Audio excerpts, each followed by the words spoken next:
Okay, so I just cut the video off. No, the video's on now. So you got a good view of the club shaft that I'm going to re-grip right here. So what we're going to do next, after we've cleaned it, we've removed the grip and we've cleaned it. So the next step is to put on the double-sided tape.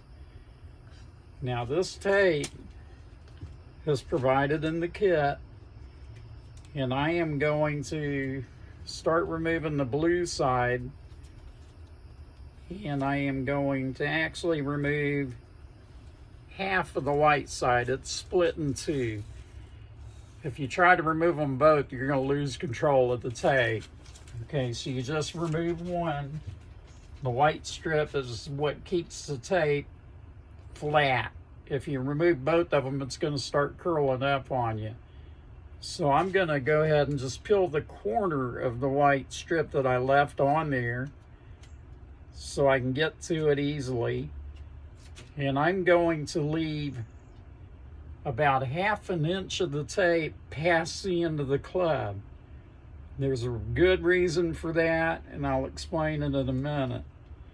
Okay, so you go ahead and fasten that to your shaft.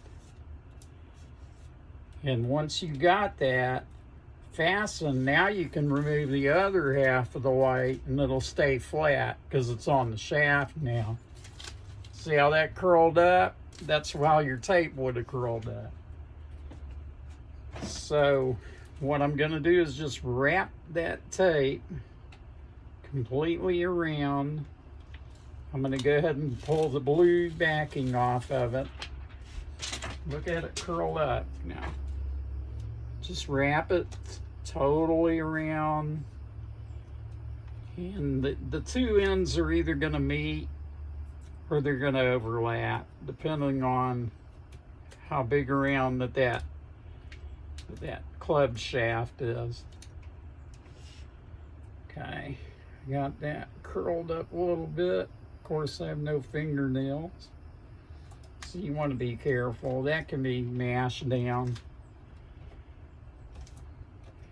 Okay, so now here's the important part of why you left the overlap.